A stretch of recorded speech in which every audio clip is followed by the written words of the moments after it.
She drives an older car,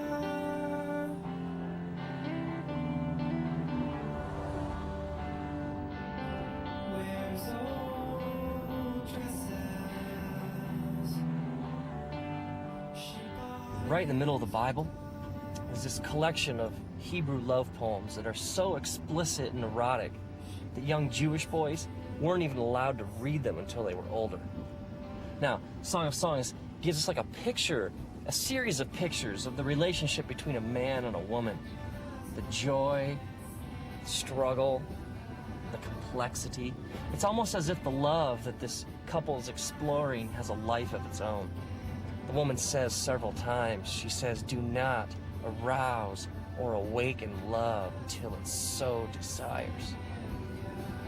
It's almost as if she says, you know, whatever this is, it's so good, it's so beautiful, and we can't do anything to mess this up.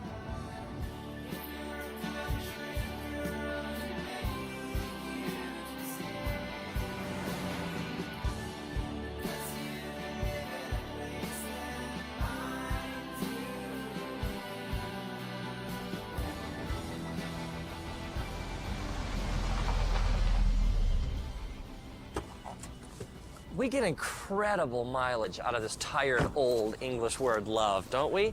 I mean, we'll tell somebody that we love them, and then in the same breath, we'll talk about how much we love a new car or a certain pair of pants.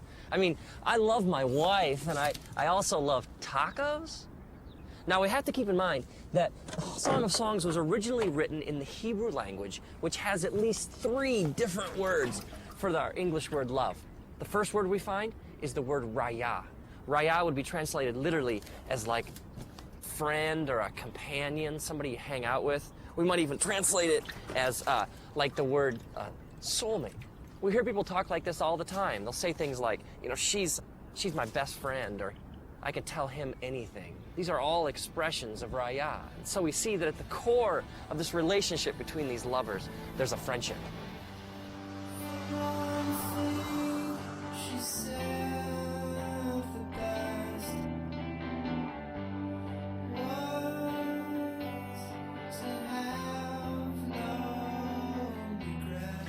Another Hebrew word we find for love is ahava. Ahava is deep affection. It's that sense of desiring to be with someone so much that your heart aches. Ahava is when your mind and your heart are bent towards your lover with such passion and intensity that you can think of little else. Now, my wife and I, we were friends for 4 years. 4 years of raya before anything more happened. And I was living in Los Angeles, and one weekend she came out to visit, so we went out for the first time. And there was a sense of anticipation in the air, this question we both had, you know, is there any ahava to go with our raya? I remember sitting there at this restaurant in Santa Monica, a couple blocks in from the ocean. I remember this feeling came over me, that I'd rather be here with her at this moment than anywhere else in the universe.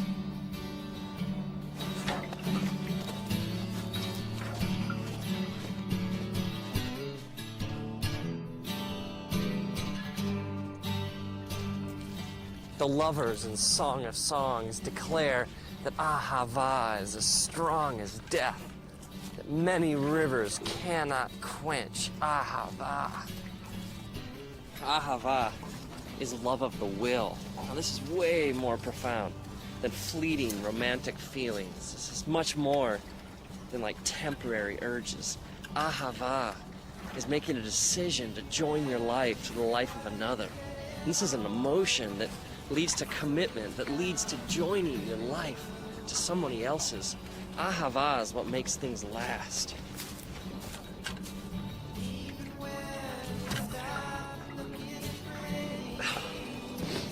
Maybe this would help. Let's think of these loves these dimensions to a relationship as flames. Okay, first we had our raya flame. That's like the friendship, the soulmate aspect of a relationship. And then you have your ahava flame, which is the flame of commitment and making a decision to join your life to another. But there's a third Hebrew word for love that we find in Song of Songs. It's the word dode. Dode is translated into English literally as to carouse, to rock, or to fondle. I think you get the idea behind this flame.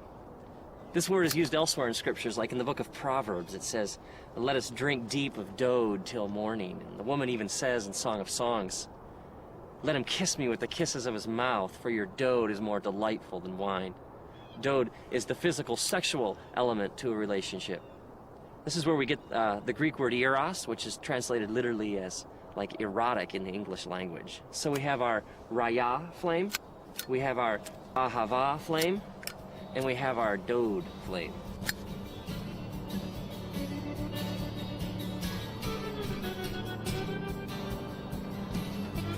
So when this man and woman come together, all these flames get combined. Now Jesus talks about this idea of entire beings coming together. He uses the phrase one flesh to describe this connection between a man and a woman.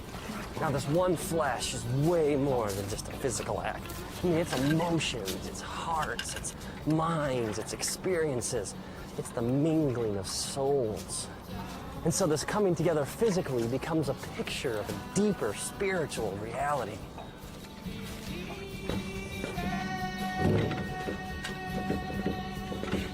So Jesus teaches us that sex is ultimately a spiritual act.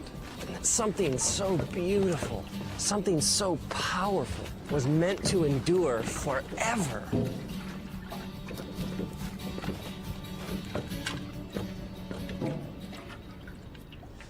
See, the one flame burning all by itself will never be as hot as all the flames burning together. I mean, we were created for all the flames to burn as one.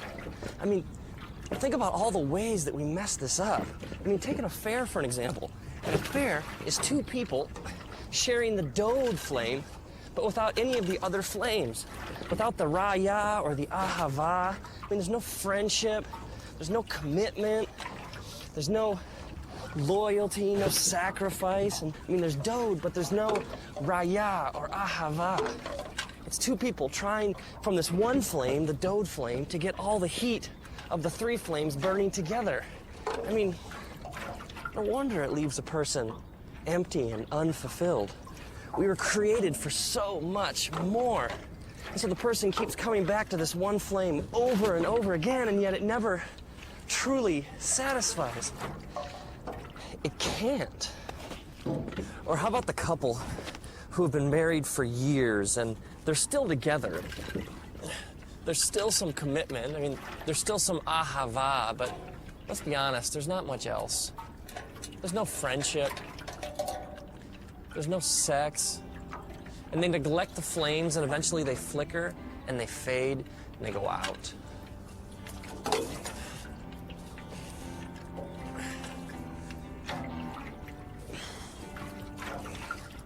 When you separate the flames, it can never really satisfy. It's like you're living outside how God wired you to live. I mean, maybe our culture has no clue what true sexuality really looks like. Maybe the world around us, when it comes to sex, just doesn't get it. I mean, true sexuality is vast and mysterious. It involves all of you. I mean, you have a body, but you also have a soul and a spirit.